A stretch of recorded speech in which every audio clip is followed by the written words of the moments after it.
말씀 민수기 25장입니다. 구약성경 239면입니다.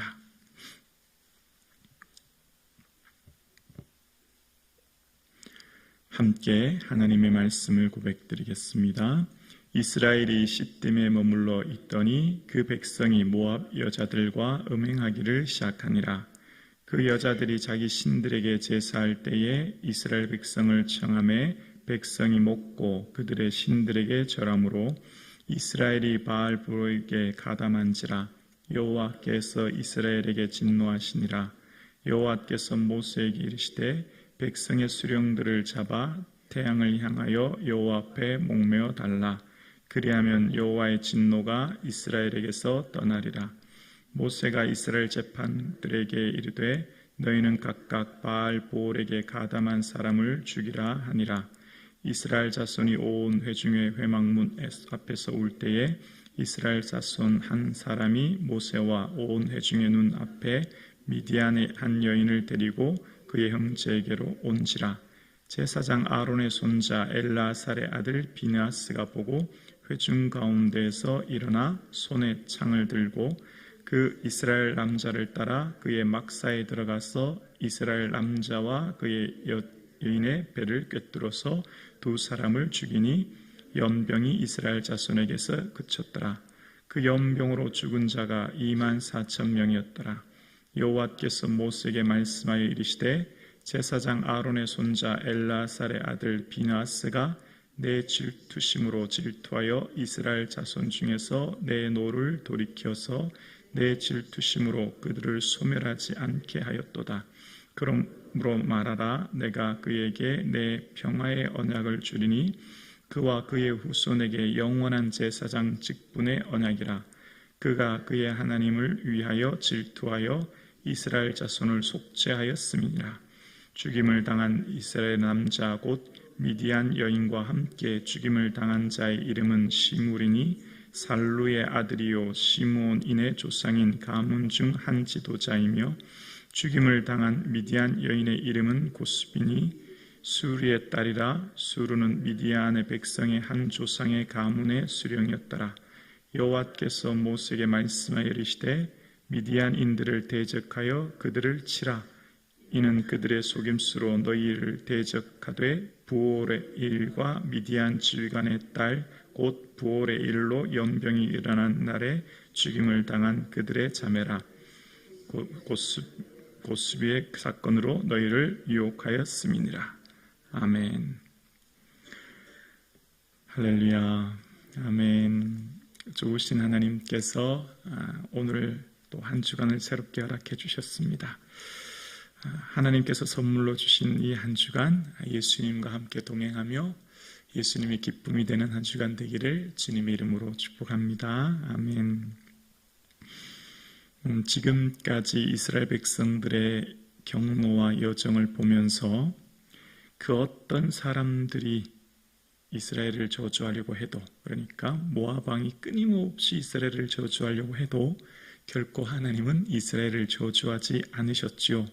하나님께서 결코 그들을 보호해주고 계셨음을 봅니다. 자, 그런데 이스라엘이 지금까지의 삶을 보면 한 가지 공통점, 그 특징이 있는데 이스라엘이 하나님과의 관계에서 넘어지고 실패하고 쓰러진 것은 결코 외부에서 일어났던 문제가 아니었다는 것을 계속해서 보게 됩니다. 그러니까 이스라엘에 지나온 경로를 보면 이스라엘 백성들이 넘어진 것은 다 내부에서 일어났던 일들이었습니다. 여러분, 이스라엘 백성들이 지금까지 오면서 광야에서 태어난 이 세대들이 이 시딤까지 오기까지 아모리 왕 시온과 바산 왕 옥과의 전쟁에서 다 승리하게 하셨죠. 하나님께서 함께 하셔서 이길 수 없을 것 같은 불가능한 전쟁에서는 다 승리하게 하셨지 않습니까? 그러니까 외부에서 오는 어떤 이방인의 전쟁과 또 공격으로부터는 하나님의 절대적인 은혜로 승리하게 되었습니다. 그런데 지금까지 오면서 일어났던 일들 중에 넘어졌던 사건들은 마사의 물 사건이나 노뱀 사건의 공통점이 있습니다. 내부에서 일어났던 원망의 문제로 인해 넘어졌습니다.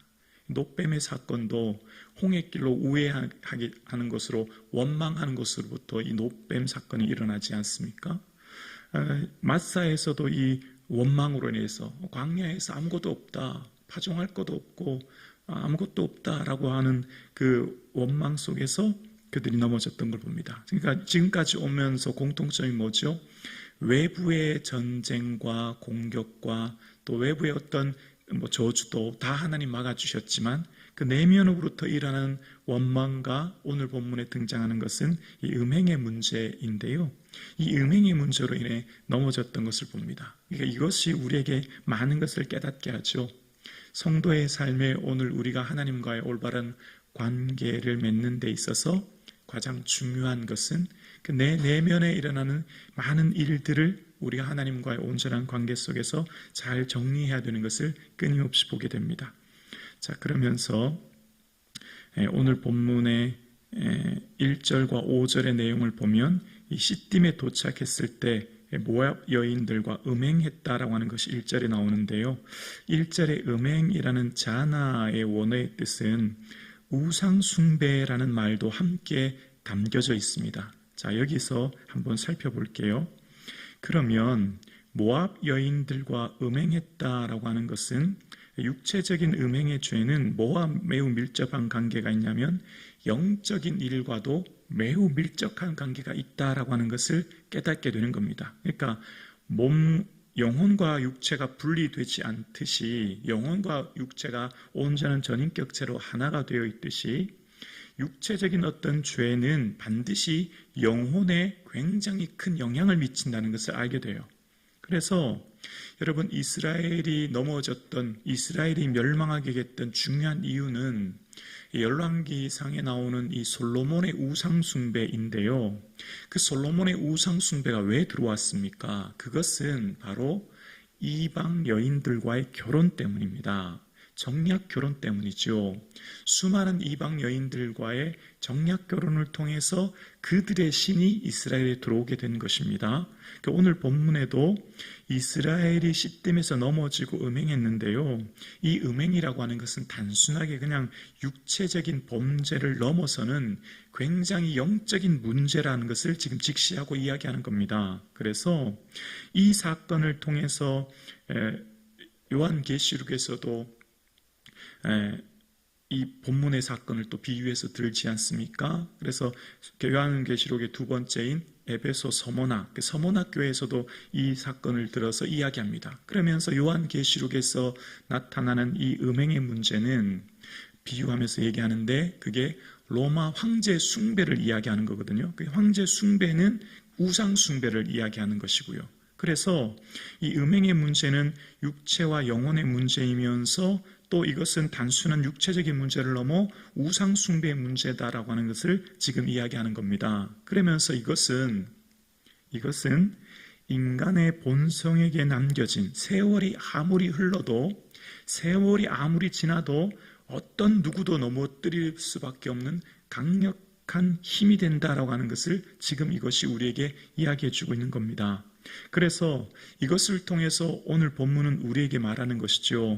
우리의 삶의 육적인 것은 반드시 영적인 것과 밀접한 관계가 있고 육적인 것은 반드시 영적인 데 영향을 미치는 것과 마찬가지로 우리에게 나타나는 이 우상숭배, 현대인들의 우상숭배는 음행과 함께 돈 아니겠습니까? 돈을 하나님보다 더 귀하게 여기는 신적인 위치에 두는 하나님과 재물을 겸하에 두는 그런 위치에 두는 것 아니겠습니까? 그러니까 오늘 우리가 살아가는 이 시대에 우리의 삶에 하나님과의 올바른 관계를 맺기 위해서 영적으로 온전한 또 충만한 삶을 누리기 위해서는 반드시 육적인 삶 가운데서도 정결함을 지켜야 되는 것을 오늘 본문이 이야기하는 것이죠.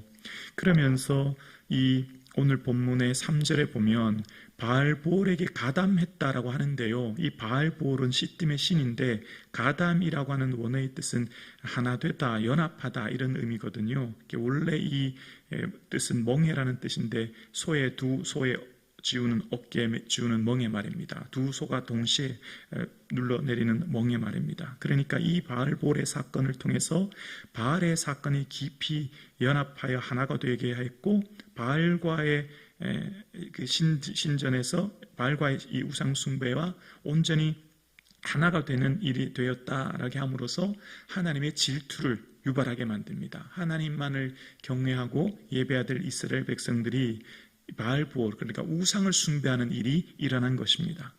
그래서 지금 이 사건이 일어나서 이스라엘의 지도자들을 다 목매어 달라, 이런 내용이 4절에 나와요. 그러니까 저에 대해서 얼마나 하나님께서 심각하게 다루는지에 대해서 이야기하는데, 그런데 또 오늘 본문에 보면 어떻게 이런 일이 일어났을까라고 하는 좀 정말 의아한 사건이 하나가 일어나요. 뭐냐면, 찌띠 여인들과 음행하게 되어서 그것이 바알볼에게 가담한 거기 때문에 하나님께서 4절에 보면 수령을 잡아서 목매달라, 정말 끔찍한 일이 일어나지 않습니까? 굉장히 심각한 심판이 일어났는데, 그런데 그 중에 그런 와중에 그런 상황 가운데 한 남자와 여자가 음행하는 일이 또 일어난 겁니다. 그게 이제 이 6절 이하에 나타납니다.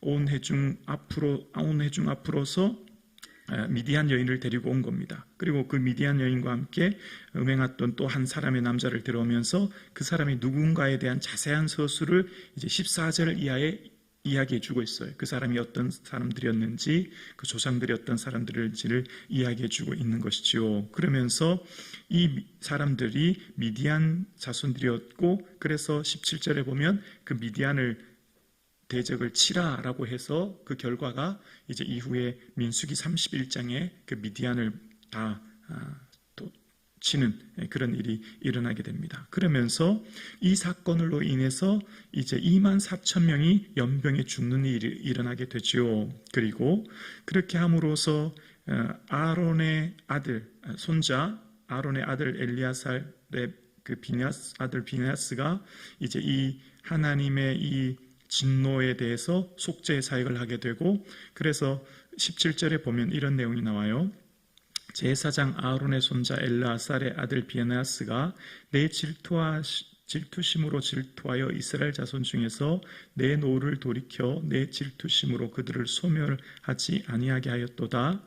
12절에 그러므로 말하라, 내가 그에게 내 평화의 언약을 주리니 13절요 그와 그 후손에게 영원한 제사장 직분의 언약이라. 여기까지 볼게요.